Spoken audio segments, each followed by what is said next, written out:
Next, have a plan. In case you have to evacuate, build a go bag of cash, prescriptions, phone chargers, and important documents like insurance policies and other personal and financial records. Take photos of whatever you own that is valuable in case it gets destroyed. Know your evacuation plan and how to connect with your family after the storm. Write down their phone numbers on a piece of paper if you have not memorized them. Visit knowyourzone.nc.gov for more information. And finally, do not drive through flood waters. Too many people have died driving into flooded roadways. Don't do it. You do not know how deep the water is or how fast it is running. So please, don't drown, turn around. We do not want you to become a casualty of Hurricane Erin. With ocean overwash, we anticipate impacts to our roadways, especially NC Highway 12. For the most up-to-date roadway information, visit drivenc.gov. For more information about the storm, preparations, evacuation orders, open shelters, or other important tips, visit readync.gov/Erin. Our American Sign Language interpreters today are Mark Lineberger and Stephen Holland. Behind the scenes, our Spanish language interpreters are Jackie Matevier and Yasmin Palizzi. At this time, I'll turn it over to Director Will Ray. Thank you, Governor, and good morning, everyone. Erin remains a dangerous hurricane, but as the governor mentioned, the storm is forecast to remain offshore. While it may fluctuate in strength over the next day or so, Erin will remain a hurricane while making its closest approach to North Carolina late today and into tomorrow. The system is expected to turn northward today and then northeastward tomorrow, gaining forward speed while moving away from North Carolina. A tropical storm warning is now in effect from Beaufort Inlet north to Duck, and a storm surge warning is now in effect from Cape Lookout to Duck. If you've been asked to evacuate, please do so now, before conditions deteriorate and roads become impassable. Do not drive around barricades and do not drive through flooded waters. You cannot judge the depth or speed of floodwaters from inside your vehicle. I want to remind everyone, regardless of the track of the center of the storm, dangerous conditions can be felt far from the eye, especially with a system as large as Erin. Regardless of her track, moderate to locally significant impacts are expected along our coast and expected to peak today and into tomorrow.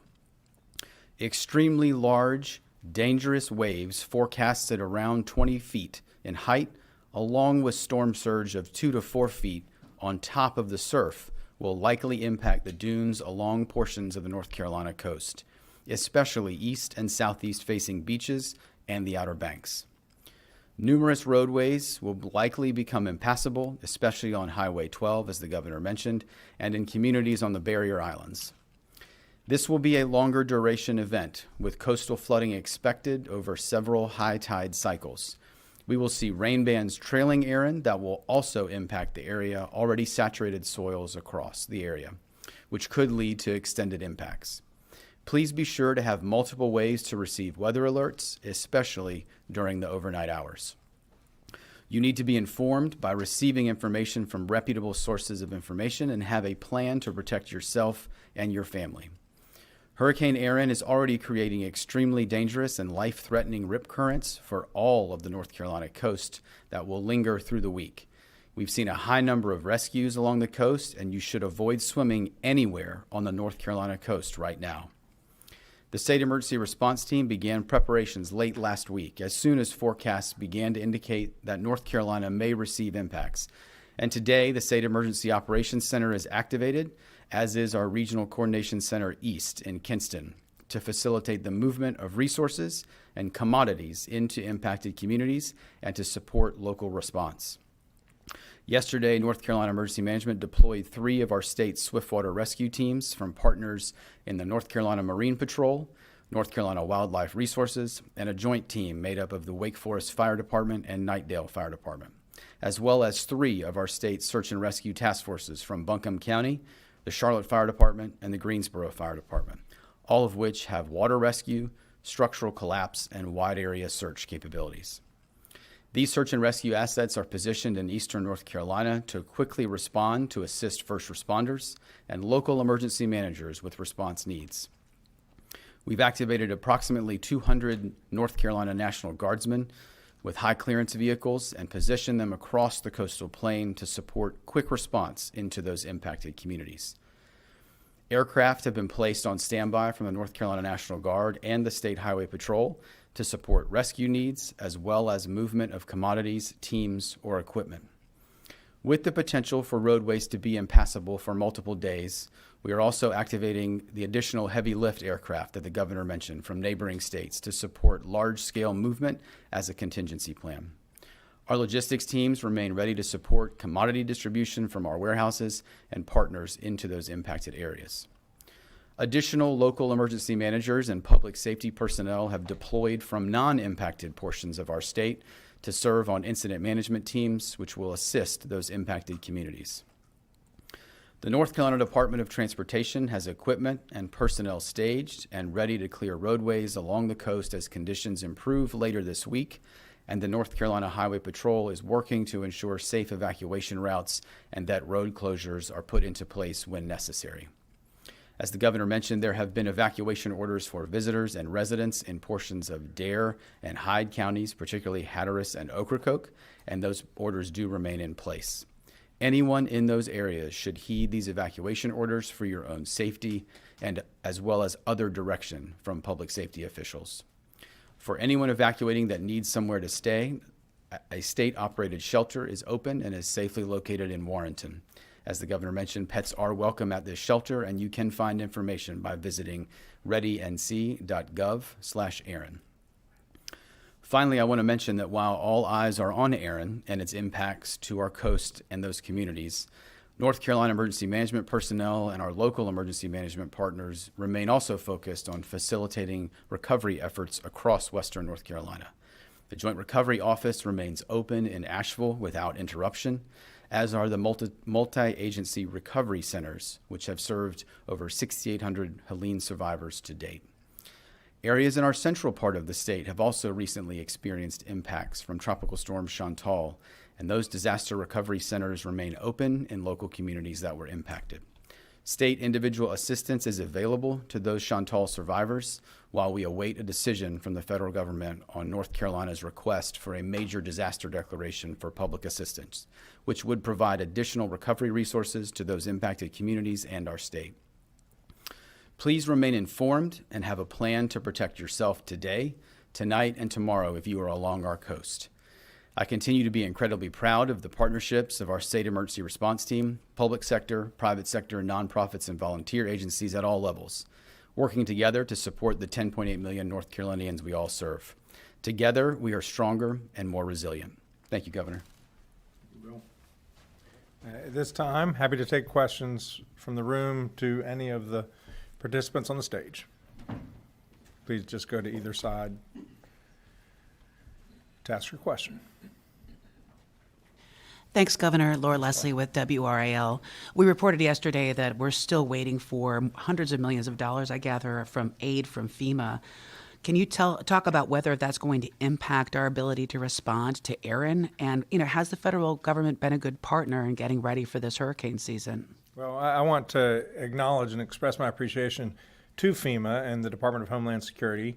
Yesterday, we got word that about $85 million of the previously approved projects, that reimbursement will be released. We have not yet received the money, but every indication is that those funds will be coming shortly.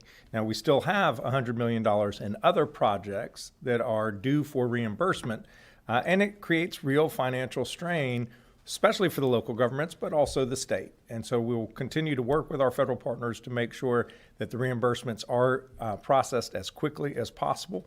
And then we'll have to wait and see what the impacts are for Hurricane Erin to see whether we need federal assistance as it relates to this storm. Is this taking longer than usual? I think it has taken longer than usual. That's true. And just one follow-up question, and that's about reputable information. You mentioned that, and so did Director Ray. We've seen a lot of misinformation and AI on social media out there about this storm in particular.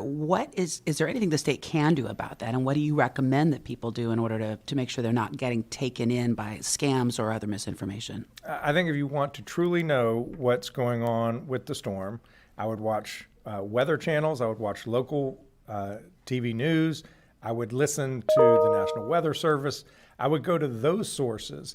I would not get my information from social media. It is just too easy for salacious, really dramatic stories to take root and spread like wildfire, even in a hurricane, because that's what people click on. Don't get your news from social media. If you see something on social media that sparks your interest, just go to a traditional website or news source and find out whether it's true. Thank you. Hi, good morning. Dina Harley with CBS 17. I have two questions. One being, with Tropical Storm Chantal, you did not declare a state of emergency right away because that was not a statewide event, but this one isn't either. So can you explain the difference there? And then the second question, another financial one, we obviously still don't have a state budget, which means the rainy day fund also hasn't been replenished. If you can just talk about, like, state-wise financially how that works for storms like this while we're still waiting for a budget. Yes. In terms of declaring the statewide emergency, this was going to impact many counties. And when we saw the weather projections, we couldn't anticipate how far west it would go. And by declaring that state emergency, it enabled us to leverage a lot of resources. It also allowed us to make changes on our transportation regulations. The Highway Patrol has to, when there's a heavy truck, if they see a heavy truck, they have to stop it and ticket it if it is excessive in size. Well, by declaring the statewide emergency, we could allow the Highway Patrol to let these heavy trucks go on roads that are safe, not on bridges that can't sustain the weight, to pre-position to respond to whatever impacts the storm are. It also enabled us to reach out to our neighboring states. We don't have the big Chinook helicopters that can move food and water, so it allowed us to trigger that as well. That's why we did it. The Chantal was a much more localized event, but then we came to the conclusion that it would help to declare a state emergency to trigger the relief that was necessary for those impacted people. And then what was your other question? Was on the money. Yes. These guys have enough money in their account to respond to the storm. Clearly, we need to engage with the General Assembly to make sure that going forward, we have adequate resources to respond to storms like this. Thank you. Hi, Brandon Kingdollar from NC Newsline. I wanted to ask what you'd heard from the federal government so far in preparing for Hurricane Erin. Have you gotten any indication that you'll get maybe more cooperation from them than with other storms? In terms of the federal response, the nature of this storm is such that we haven't needed to call upon those resources to respond to the immediate aftermath of the storm. I'll have the director come forward and talk about his conversations with the Coast Guard and the EPA and others. We don't know what the extent of the damage is going to be. If it ends up being substantial, then at that point, we're going to have to reach out to the federal government to help us with the recovery, and we just have to wait and see. I'm hopeful that they will respond favorably. Okay, thank you. And why don't you talk about your response to the federal government? Thank you, sir. So I think just in follow-up, I think a couple of things. We have talked to FEMA leadership over the last couple of days daily about just impacts, what we're planning on, anticipated gaps or barriers, and what we may need. And so I think have very good open dialogue with senior FEMA leadership right now if there should be a need, as well as out of our regional headquarters that's based in Atlanta. At this point, as the governor said, I think we're not anticipating significant federal resources to support response. I think as we move through the event, we will continue to reassess that. I think it's also important to note that here in North Carolina, and I think you've heard us talk about this before, we have what's called a FEMA integration team. So we actually have a small team from FEMA across their different parts of their agency that are embedded here with our team every single day. We work alongside with them, so they are here daily working with us. We also have some specialists from the National Hurricane Center that are also embedded with our weather team day to day. I think as the governor mentioned, I think one of the areas we are looking at that often impacts coastal events is when we see some of the coordination around abandoned vessels or derelict vessels, anything that could lead to hazardous materials being in waterways. And those are conversations we've been having over the course of this week with the various federal agencies, so EPA, U.S. Army Corps of Engineers, Coast Guard, on how we, one, support life safety missions in those impacted areas, but also have the right federal resources postured should we need it to deal with some of the infrastructure impacts there. Thanks, Will.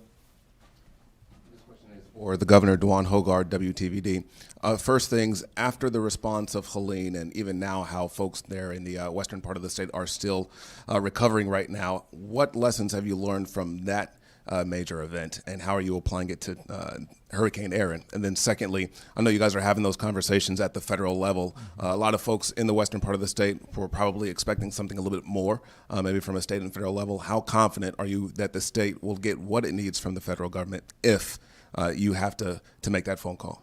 Yeah, we've had healthy working relationships with the federal government over these past 11 months since Hurricane Helene swept through western North Carolina.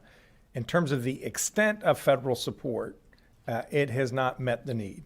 If you put together, aggregate all of the different types of federal relief we've gotten, whether it was through FEMA or the U.S. Department of Transportation or the Army Corps of Engineer or whatever Small Business Administration, we're at about 8% of the overall damages, which was $60 billion.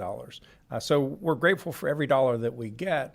But when you look at historically other major storms, the average is in the 40% range. Some storms got upwards of 70% of the overall damage in support from the federal government. So the federal government has not met the moment. We're going to continue to make our case to our congressional delegation and to the administration to urge them to support Western North Carolina to the degree that is necessary. In terms of what lessons that are learned from that relationship to the east, we just have to wait and see what the extent of the damage is and whether it has any impacts on our ongoing ability to get the support we need from the federal government. I think these folks, they know how to respond to a storm. They know how to analyze the type of storm that's coming. They know what assets to pre-position. There are 4 different sites in eastern North Carolina where there are National Guard troops. There are the swiftwater rescue teams from other local government agencies and from state agencies that Will reference. And so I have every confidence that they know what they need to do in order to respond to what's going to happen this week in eastern North Carolina. Are you expecting anything different from the federal government? It remains to be seen. I mean, we've gotten good response from our congressional delegation. They've been helpful at every step of the way. We now are at the next stage, which is we need a lot of help for Western North Carolina, and we hope that that funding will come. Thank you.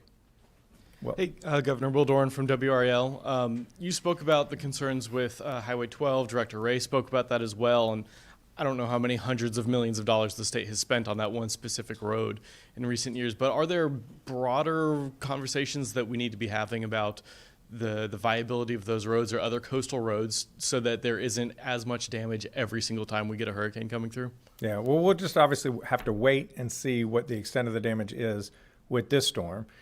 Look, people love our Outer Banks. It's a national treasure, and you need to be able to get to them. We have ferries that take us to the islands, but this is an important road for North Carolina. There's so much so many people live there. There's so much tourism dollars that goes on that road. It is an important asset to the state, and then we need to do everything we can to protect and preserve it. And I'll see if Secretary Hopkins wants to add any words on NC-12. Yeah, thank you, Governor. First of all, I would agree. NC-12 is the interstate of the Outer Banks, and it's important that we keep it viable. We keep it where the goods, commodities, the tourists, and the residents can use it. Longer term, we are doing a number of studies, working with some the institutions, the educational institutions in the state, and also the local governments, looking at our assets out there and what we need to do as far as potentially making it more resilient, potentially relocating to a higher area and what we can do there. And there'll be ongoing studies as we move through, not just with NC-12, but also our ferry assets out at Ocracoke and Hatteras and other points on the Outer Banks. Thanks, George. Hey, Governor Patrick Thomas with Spectrum News 1. You touched a lot on evacuations, and I'm curious as to how much these evacuation mandates are sort of out of abundance of caution because of what has been learned from previous storms, from Chantal, Helene, up until now. Yeah. Well, when there is a major storm, when there is flooding, there is great risk of death. And what we don't want is for people to die. And the local governments were the ones who declared the evacuation orders. They know their community, their geography, their evacuation routes the best. So we are supportive of those orders.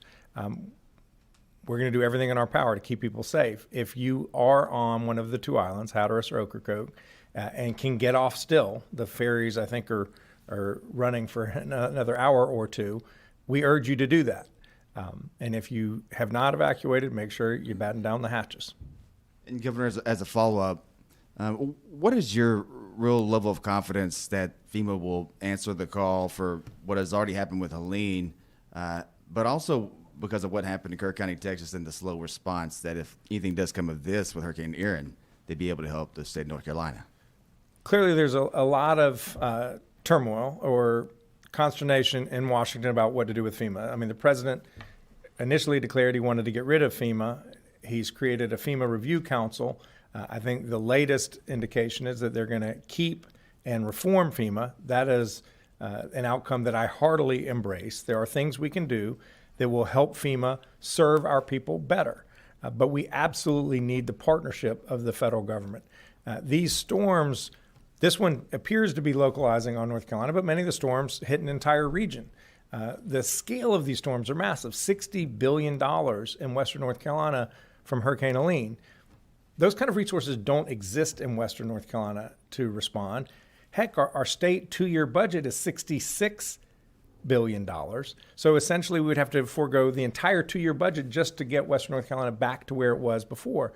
The only institution that has the kind of resources and the expertise on a regional level to respond is the federal government.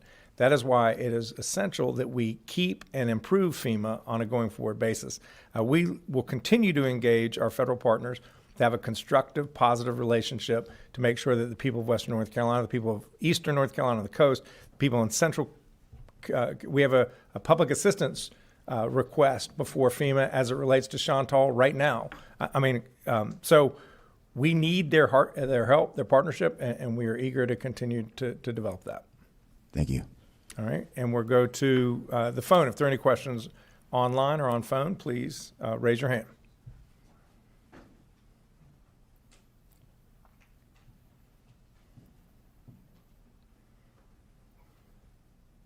Zachary Turner, you raise your hand. Please unmute yourself and ask your question.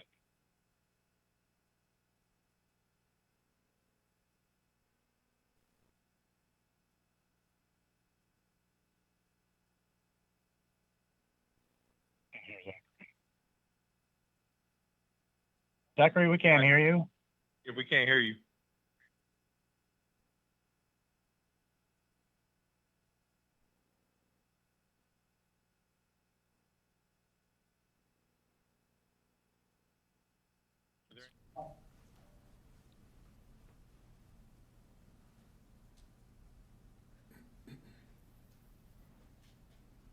All right. Thank you all for being here.